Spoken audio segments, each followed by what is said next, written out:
नमस्कार दोस्तों, आप सभी का स्वागत है आपके अपने चैनल पर। आज हम जिस विषय पर गहराई से चर्चा करने वाले हैं, या यूं कहें कि गहराई में गोता लगाने वाले हैं, वो है विश्व की प्रमुख झीलें। बिल्कुल।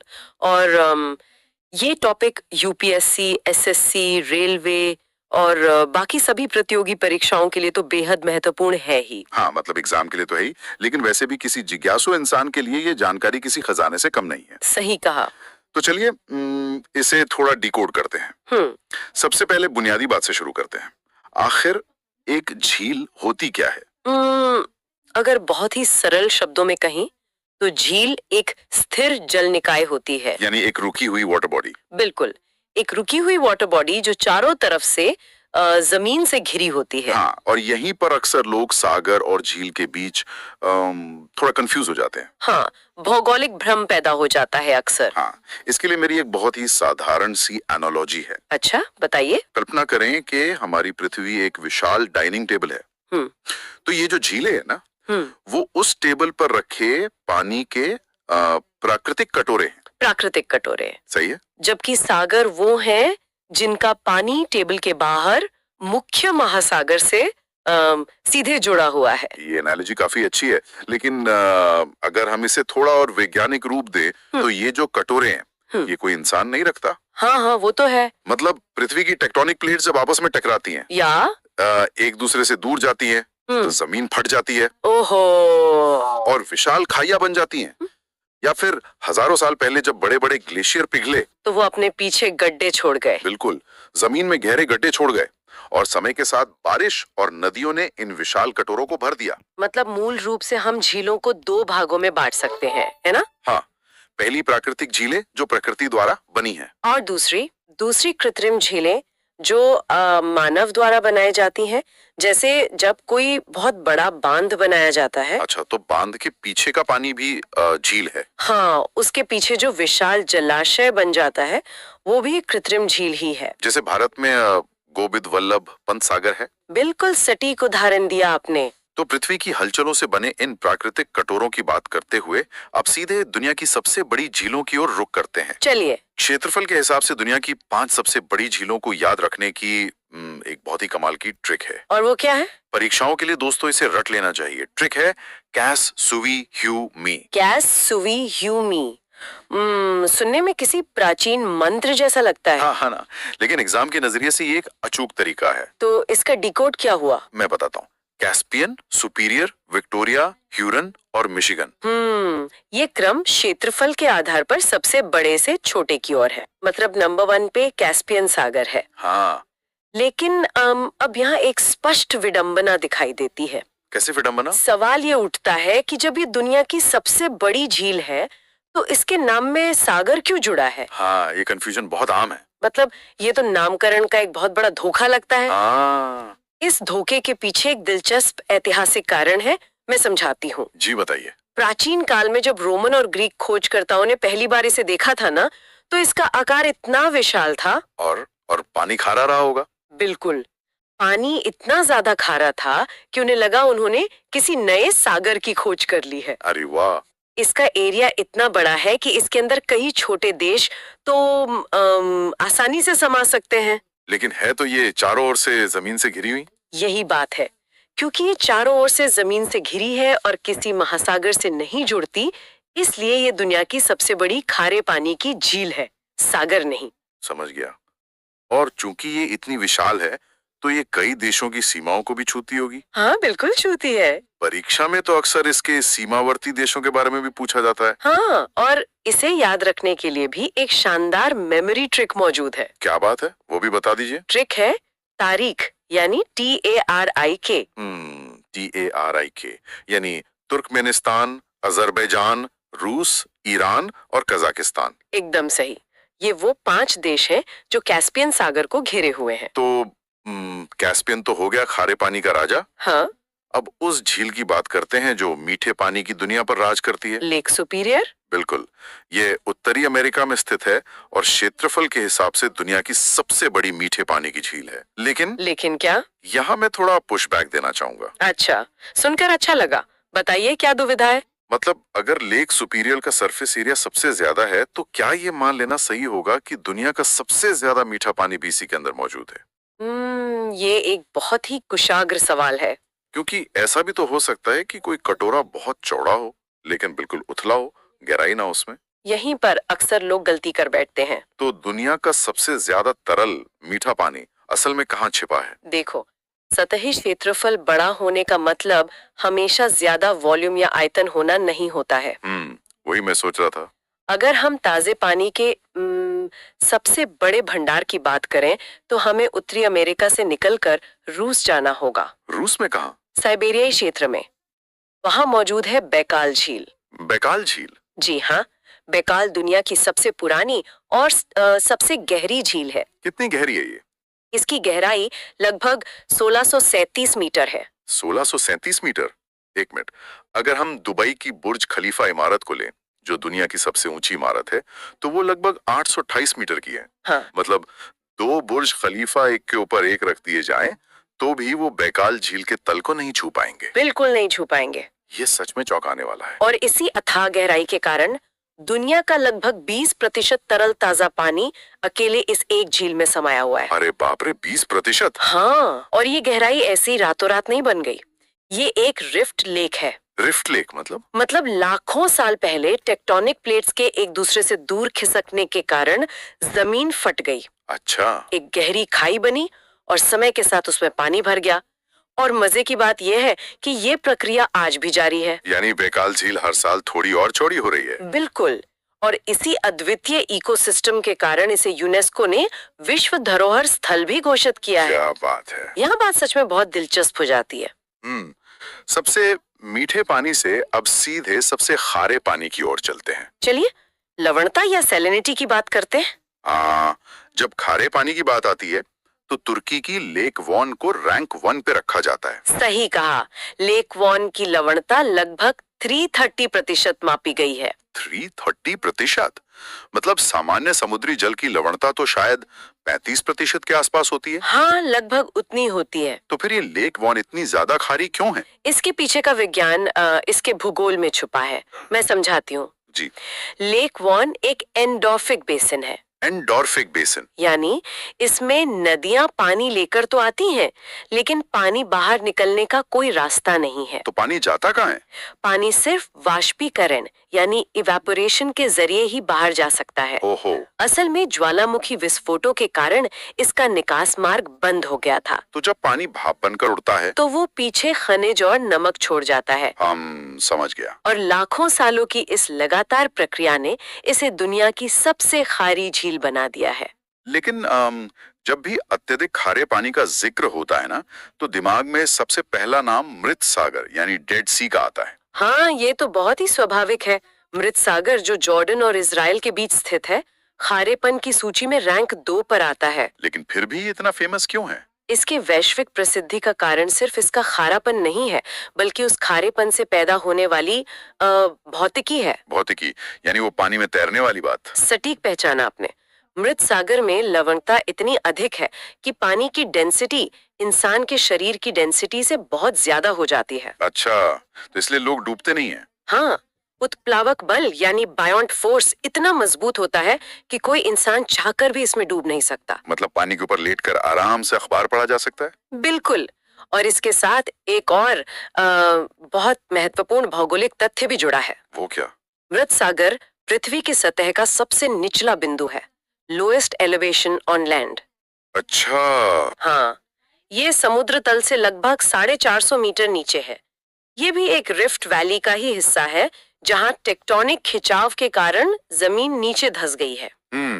इन चरम स्थितियों के बात करते हुए अब वापस उसी दृश्य पर आते हैं जिससे हमने शुरुआत की थी। कौन सा दृश्य? रेगिस्तान में धंसे हुए बड़े बड़े जहाज, अरल सागर की कहानी। ओह हाँ, अरल सागर जो कजाकिस्तान और उज्बेकिस्तान की सीमा पर है। ये कोई प्राकृतिक बदलाव तो नहीं था, है ना? नहीं, बिल्कुल नहीं। ये 20वीं सदी की सबसे बड़ी मानव निर्मित पर्यावरणीय आपदाओं में से एक है। सच में? हाँ, 1960s के दशक तक अरल सागर दुनिया की चौथी सबसे बड़ी झील था। तो फिर ऐसा क्या हुआ कि वो रेगिस्तान बन गया? तत्कालीन सोवियत संघ ने कपास की खेती के लिए रेगिस्तान में सिंचाई परियोजनाएं शुरू की। और उन्होंने उन दो मुख्य नदियों का ही पानी मोड़ दिया जो अरल सागर को भरती थीं। अच्छा, तो मतलब कटोरे में पानी आना ही बंद हो गया। हाँ, पानी आना बंद हो गया, लेकिन रेगिस्तान की भीषण गर्मी में वाष्पीकरण तो चालू रहा। तो जाहिर है झील सिकुड़ने लगी होगी। बिल्कुल, खारापन इतना बढ़ गया कि सारी मछलियां मर गईं। आज यह झील अपने मूल आकार के 10% से भी कम रह गई है। बाप रे। जो कभी एक विशाल जल निकाय था, वो अब एक जहरीली धूल का मैदान बन चुका है। ये तो एक बहुत ही गंभीर सबक है जी, कि भूगोल स्थिर नहीं है। बिल्कुल नहीं है। मानवीय हस्तक्षेप कुछ ही दशकों में लाखों साल पुराने इकोसिस्टम को पूरी तरह नष्ट कर सकता है। एकदम सही बात है। खैर, इस चेतावनी से आगे बढ़ते हुए ये देखते हैं कि झीलें कैसे महाद्वीपों के भूगोल और सीमाओं को आकार देती हैं। हाँ, उत्तरी अमेरिका की महान झीलों यानी द ग्रेट लेक्स की तरफ चलते हैं। चलिए। ग्रेट लेक्स उत्तरी अमेरिका की भूगोल, इतिहास और अर्थव्यवस्था की समझ लीजिए जीवन रेखा है।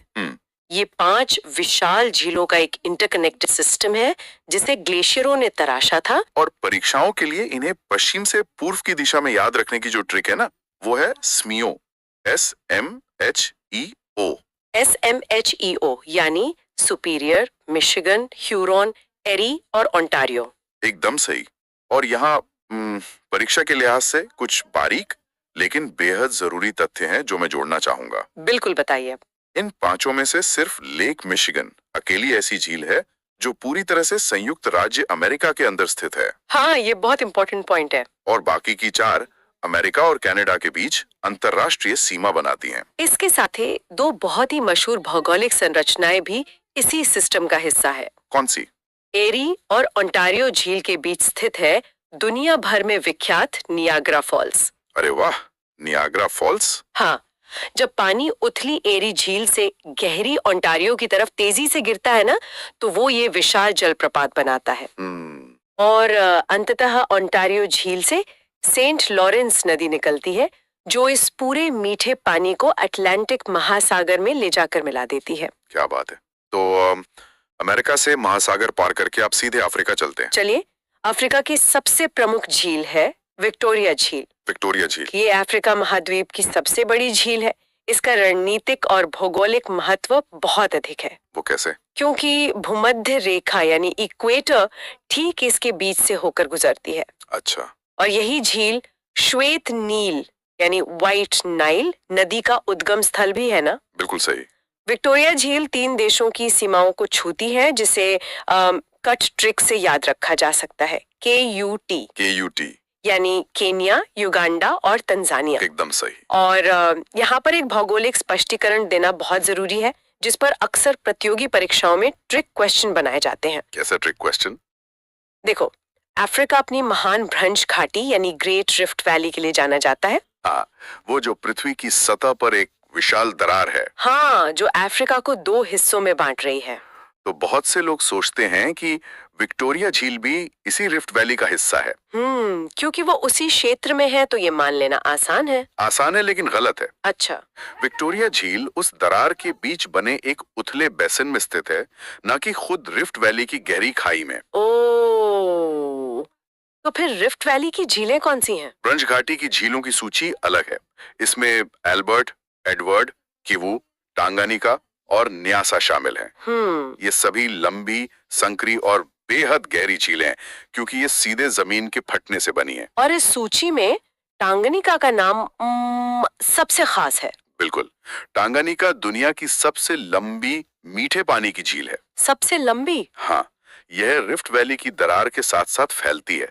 और अगर हम गहराई की बात करें तो रूस की बैकाल झील के बाद यह दुनिया की दूसरी सबसे गहरी झील है। तो इस सब का असल मतलब क्या है? मेरा मतलब है कि हमने दुनिया भर की गहराई और खारेपन को तो नाप लिया, लेकिन यह समझना जरूरी है कि कुछ देश तो झीलों के पर्याय ही बन चुके हैं। हाँ, जैसे फिनलैंड। बिल्कुल। फिनलैंड को हजारों झीलों का देश कहा जाता है। वहां हिमनदों ने जमीन को इतना खुरच दिया कि आज वहां लगभग 1,88,000 झीलें। 1,88,000? हाँ, और लाडोगा यूरोप की सबसे बड़ी झील है। और सूखे महाद्वीप ऑस्ट्रेलिया की सबसे बड़ी झील कौन सी है? वो है आयर झील। और इन ग्लोबल रिकॉर्ड्स में दुनिया की सबसे ऊंचाई पर स्थित झील का नाम लेना भी बहुत दिलचस्प रहेगा। आप टिटिकाका झील की बात कर रही है ना, हाँ, टिटिकाका झील। जो पेरू और बोलीविया की सीमा पर एंडीज पर्वतमाला में स्थित है। इसका रिकॉर्ड यह है कि ये दुनिया की सबसे ऊंचाई पर स्थित नौगम्य झील है, नेविगेटेबल लेक। बिल्कुल, नवगम्य होने का मतलब है कि इतनी अधिक ऊंचाई पर होने के बावजूद इसका आकार और गहराई इतनी ज्यादा है कि इसमें बड़े कमर्शियल जहाज और नावें बिना किसी परेशानी के चलाई जा सकती हैं। जबकि आमतौर पर इतनी ऊंचाई पर तो सिर्फ बर्फ से जमी हुई छोटी झीलें मिलती हैं। हाँ, लेकिन टिटिकाका एक बहुत बड़ा अपवाद है। ये सच में अचरज भरा है।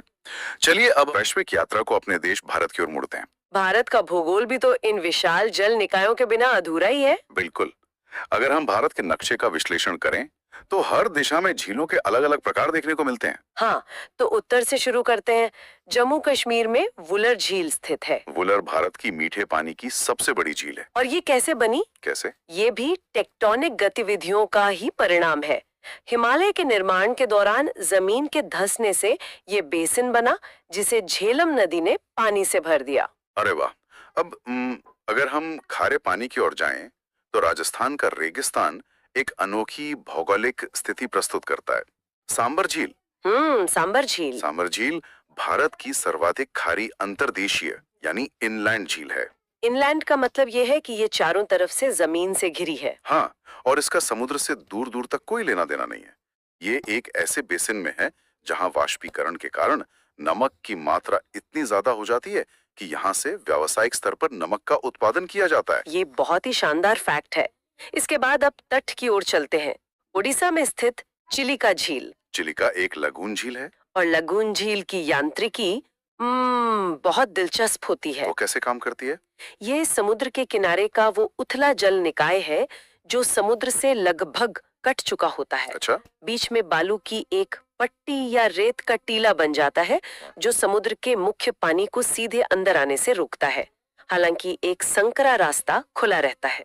समझ गया। और चिलिका भारत की खारे पानी की सबसे बड़ी लागून झील है। ये अपनी जैव विविधता के लिए विश्व प्रसिद्ध है। बिल्कुल। और अब भारत के पूर्वोत्तर में चलते हैं। वहाँ एक ऐसा अजूबा छिपा है जो विज्ञान और प्रकृति का एक दुर्लभ संगम है। आप मणिपुर की लोकतक झील की बात कर रही हैं ना? जी हाँ, मणिपुर में स्थित लोकतक झील। ये पूर्वोत्तर भारत की सबसे बड़ी मीठे पानी की झील है। लेकिन लोकतक की वैश्विक पहचान उसके पानी के कारण नहीं है। तो फिर किसके कारण है? उस पानी के ऊपर तैरने वाली चीज के कारण। इस झील के ऊपर वनस्पति, मिट्टी और जैविक पदार्थों के विशाल गोल द्वीप तैरते रहते हैं। अरे हाँ, इन्हें स्थानीय भाषा में फुमडी कहा जाता है। बिल्कुल। लेकिन ये फुमडी तैरते कैसे हैं? मैं बताती हूँ। यह अपघटन यानी डिकम्पोजिशन का विज्ञान है। अच्छा। जब वनस्पतियां मर जाती हैं, तो वे एक साथ उलझकर एक मोटा स्पंज जैसा जाल बना लेती हैं। इस सड़ी हुई वनस्पति के अंदर गैसें फंस जाती हैं। ओहो, और वो गैसें से तैरने में मदद करती हैं। बिल्कुल।